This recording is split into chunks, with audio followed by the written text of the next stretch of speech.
Cheguei cedo à casa da minha filha para organizar uma festa surpresa. Flagrei meu genro com a prima dele, juntos, trancados no banheiro. Ele sorriu e disse: "Minha esposa nunca vai acreditar em uma velha louca." Então, tranquei a porta pelo lado de fora.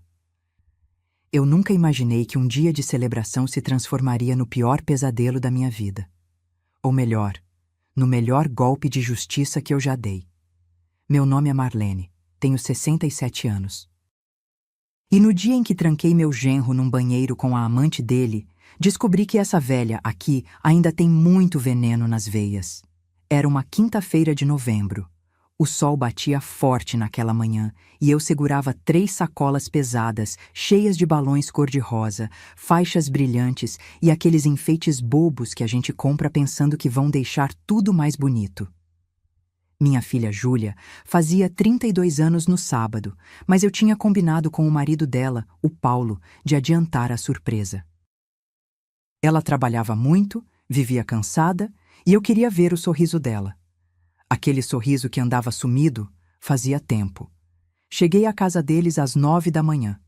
Paulo tinha me dado a chave reserva meses atrás, dizendo que era, para qualquer emergência, sogra. Usei ela poucas vezes. Sempre tive pudor de invadir a privacidade dos dois.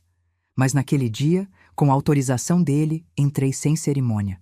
A casa estava silenciosa. Silenciosa demais. Coloquei as sacolas no chão da sala, tirei os sapatos para não fazer barulho.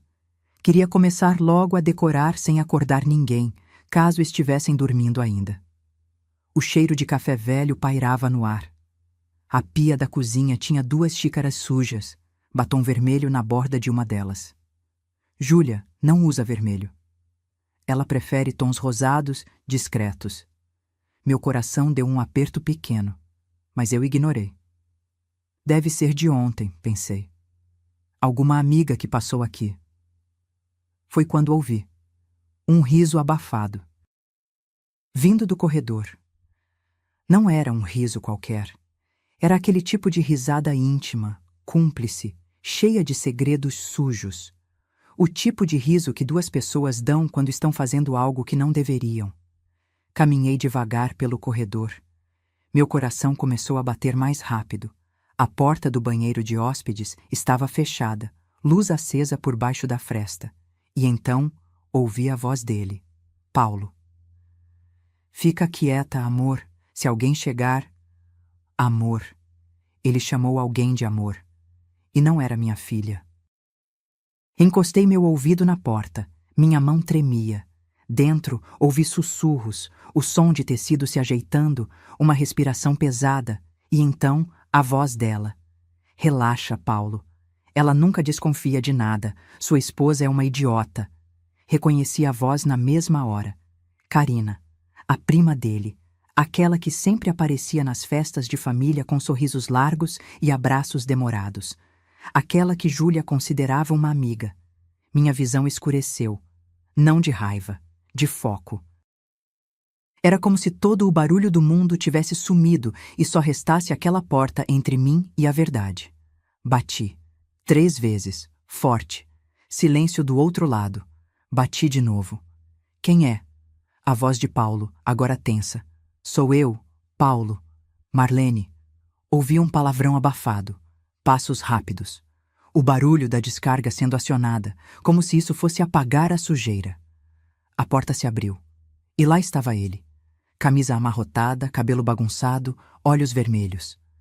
Atrás dele, Karina ajeitava o vestido preto. O batom borrado. A cara de quem foi pega com a mão na lata. Paulo me olhou de cima a baixo. E então fez algo que eu nunca vou esquecer. Ele sorriu. Não foi um sorriso envergonhado. Foi um sorriso de deboche, de superioridade. Daqueles que dizem, "E daí? O que você vai fazer?" E então ele disse, com aquela voz calma e cruel, "Minha esposa nunca vai acreditar em uma velha louca como você." Velha louca. Aquelas 2 palavras ecoaram na minha cabeça como um tapa na cara. Eu podia ter gritado, podia ter chorado. Podia ter saído dali correndo para contar tudo para Júlia. Mas eu não fiz nada disso. Eu apenas dei um passo para trás. Deixei que os dois saíssem do banheiro, ainda se ajeitando, achando que tinham ganhado. Paulo passou por mim com aquela arrogância de sempre. Karina me lançou um olhar de desprezo, como se eu fosse um móvel velho no caminho. Esperei eles se afastarem pelo corredor. E então, eu fechei a porta do banheiro e tranquei, pelo lado de fora. Ouvi o clique da chave girando. Senti o metal frio na minha mão. Ei, o que você está fazendo? Paulo gritou, voltando correndo. Mas era tarde. Coloquei a chave no bolso, peguei meu celular e fiz 2 ligações. A primeira para minha filha Júlia. Filha, preciso que você venha para casa agora. É urgente, não pergunte nada, só vem. A segunda para Mateus, o marido de Karina. Mateus, sou Marlene, sogra do Paulo. Preciso que você venha até a casa da minha filha, agora. Tem algo que você precisa ver. Desliguei. Paulo socava a porta do lado de dentro. Karina gritava. Eu me sentei no sofá da sala.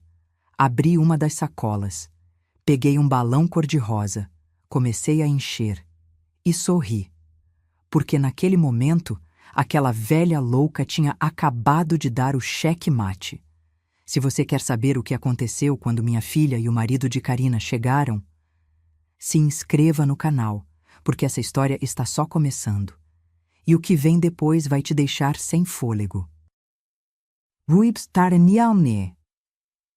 Enquanto eu enchia aqueles balões, uma calma estranha tomou conta de mim. Paulo continuava berrando do outro lado da porta, ameaçando chamar a polícia, dizendo que eu tinha enlouquecido. Karina choramingava, implorando para eu abrir. Mas eu não me movia. Apenas sentada ali, no sofá de veludo bege que eu mesma tinha ajudado Júlia a escolher 3 anos atrás, eu respirava fundo e deixava as memórias virem. Porque para entender o que aconteceu naquele dia, você precisa entender quem eu sou. E, principalmente, o que eu perdi para chegar até ali. Meu nome completo é Marlene Ferreira dos Santos. Nasci em Belo Horizonte, num bairro simples onde todo mundo se conhecia e as portas ficavam abertas até de noite. Meu pai era motorista de ônibus, minha mãe costureira. Foi dela que herdei a profissão. Aos 12 anos, eu já sabia fazer bainha invisível e pregar botão sem deixar ponto aparente. Casei aos 22 com Osvaldo, um homem bom, daqueles que existem cada vez menos. Ele trabalhava como técnico em refrigeração, consertava geladeiras e freezers pela cidade inteira. A gente nunca teve muito, mas nunca faltou nada, principalmente amor. Osvaldo me tratava como se eu fosse feita de cristal.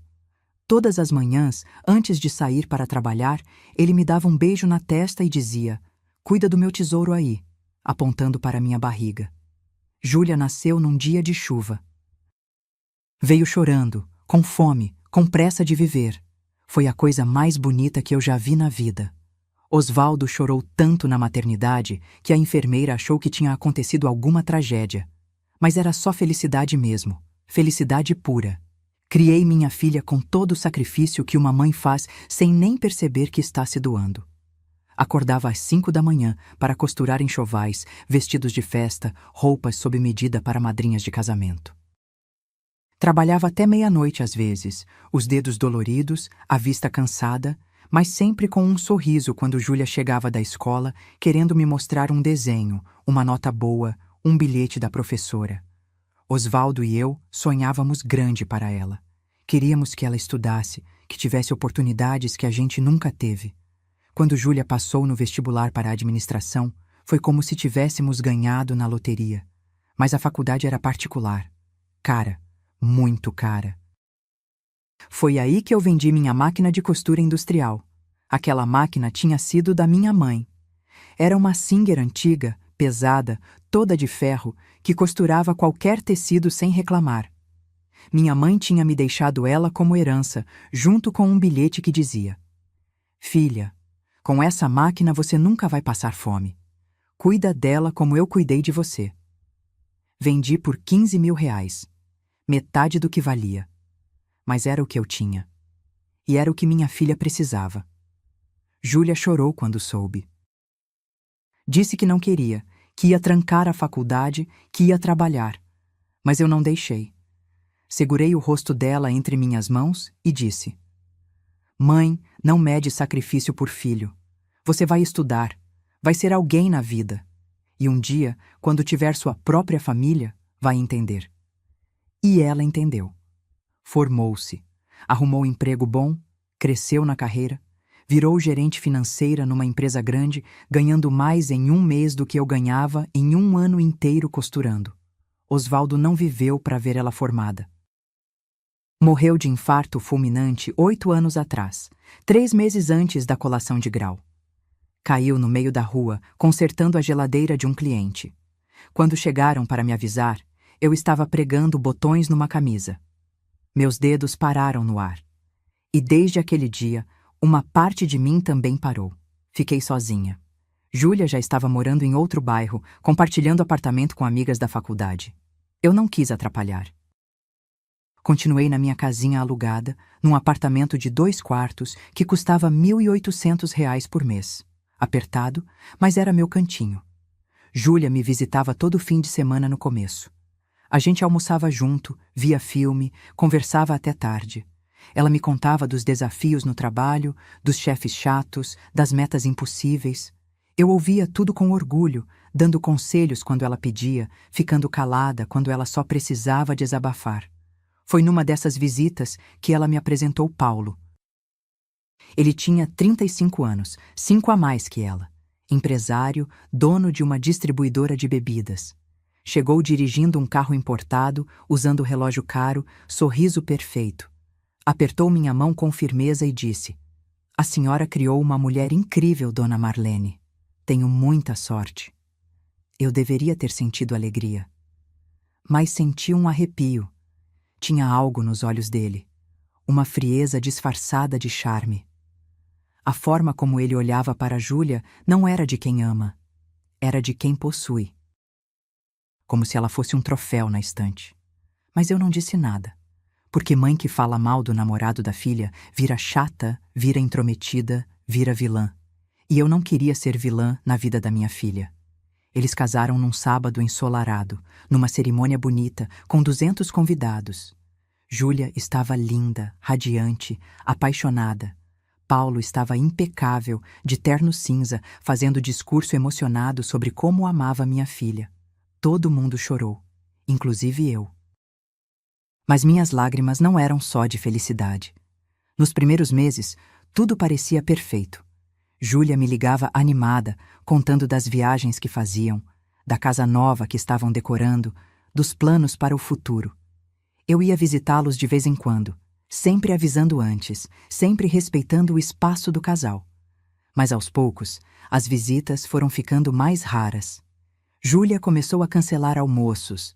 Dizia que estava ocupada, que Paulo tinha compromissos, que era melhor deixar para outra hora. Quando eu insistia, ela ficava irritada. Mãe, para de ser grudenta. Eu tenho minha vida agora.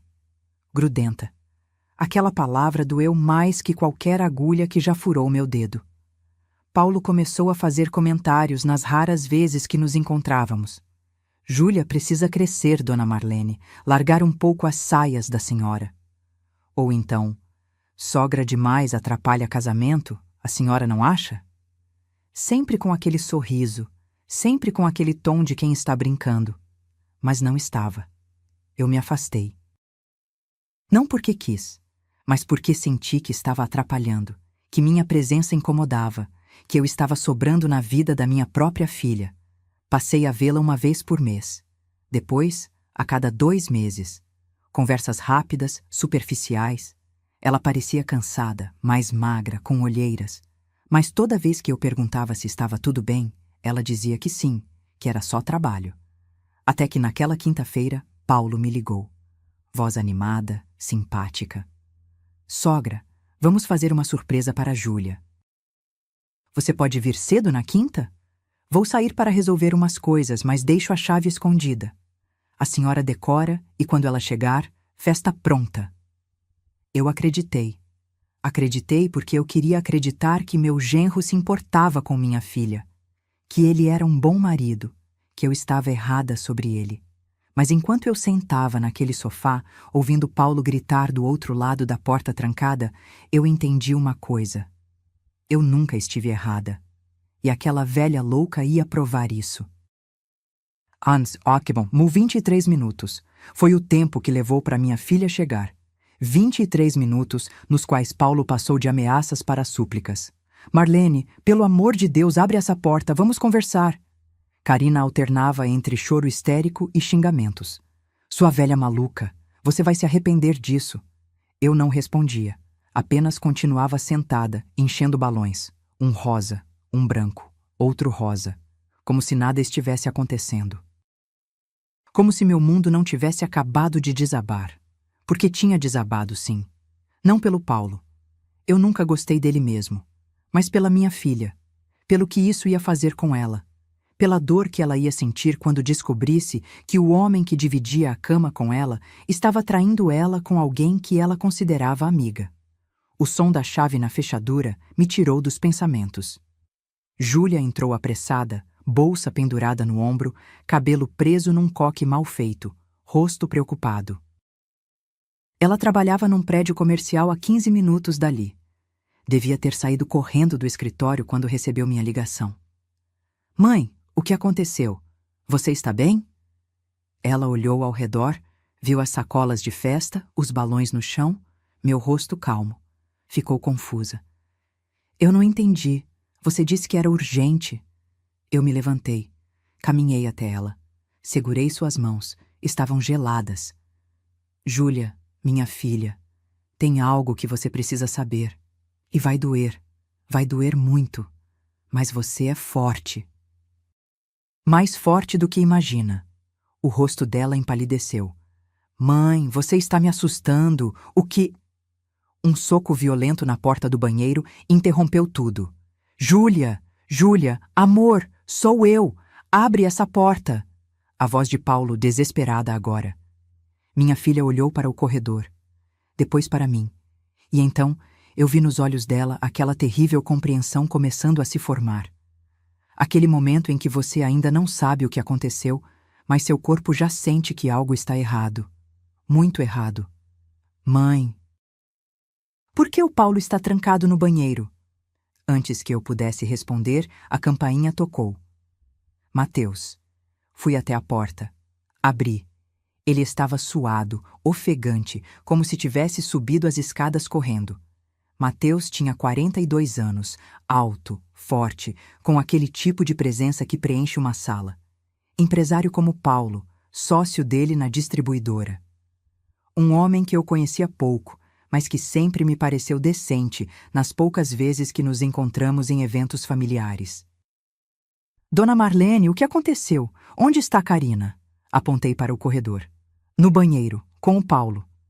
Ele franziu a testa. Não entendeu. Júlia também não. Os dois me olhavam esperando uma explicação que fizesse sentido. Eles estavam lá dentro, juntos, quando cheguei para preparar a festa surpresa. Minha voz saiu firme, sem tremer. Trancados. Fazendo o que vocês já imaginam. O silêncio que se seguiu foi ensurdecedor. Júlia soltou minha mão. Deu um passo para trás. Sua boca se abriu, mas nenhum som saiu. Era como se as palavras tivessem morrido na garganta dela. Mateus ficou paralisado por 3 segundos. Depois, começou a caminhar em direção ao corredor com passos pesados, decididos. Mateus, espera. Tentei segurá-lo, mas ele me afastou com delicadeza. Ele socou a porta.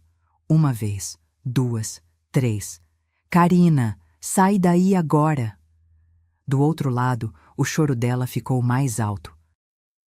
Mateus, amor, não é o que você está pensando. Eu posso explicar. Explicar o quê? Ele gritou com uma dor na voz que cortou meu coração. Você estava trancada num banheiro com meu sócio. Júlia finalmente se moveu. Caminhou devagar até o corredor, como se estivesse em transe. Quando chegou perto da porta, ela encostou a testa na madeira. Paulo. Sua voz saiu num sussurro. É verdade? Silêncio do outro lado. Paulo, eu estou falando com você. É verdade? Júlia, amor, deixa eu sair. Deixa eu explicar direito. Sua mãe entendeu tudo errado. Entendeu errado? Júlia explodiu. E foi a primeira vez na vida que eu vi minha filha realmente gritar. Minha mãe viu vocês dois juntos, no nosso banheiro, na nossa casa. Foi um momento de fraqueza, Júlia. Não significa nada. Eu te amo. Cala a boca. Ela socou a porta com tanta força que eu ouvi os ossos da mão dela estalarem. Cala a boca. Fui até ela, segurei seus ombros. Ela estava tremendo, tremendo inteira. E foi aí que notei. Sua blusa estava levemente esticada na região da barriga. Uma barriga que não estava lá 3 meses atrás, na última vez que nos vimos. Júlia, minha voz falhou. Você está... Ela não precisou responder. Só começou a chorar. Um choro silencioso, doloroso, daqueles que saem lá do fundo da alma. 4 meses, mãe. Ela sussurrou entre soluços. Estou grávida de 4 meses. Ia contar para ele no meu aniversário. Ia ser a surpresa. Meu mundo parou de girar. Minha filha, grávida. E o marido dela estava traindo ela com a prima dele, na casa deles, no dia em que ela planejava dar a notícia mais importante da vida dele. Mateus ouviu, parou de socar a porta, olhou para Júlia com uma compaixão que eu nunca tinha visto num homem. E então ele olhou para mim. Dona Marlene, a senhora tem a chave? Peguei do bolso, entreguei para ele. Quando eu abrir essa porta, ele disse, voz baixa e perigosa, a senhora leva Júlia para o quarto. Ela não precisa ver o que vai acontecer. Júlia enxugou o rosto com as costas da mão. Não, eu quero ver. Eu preciso ver a cara dele. Mateus girou a chave. A porta se abriu. Paulo estava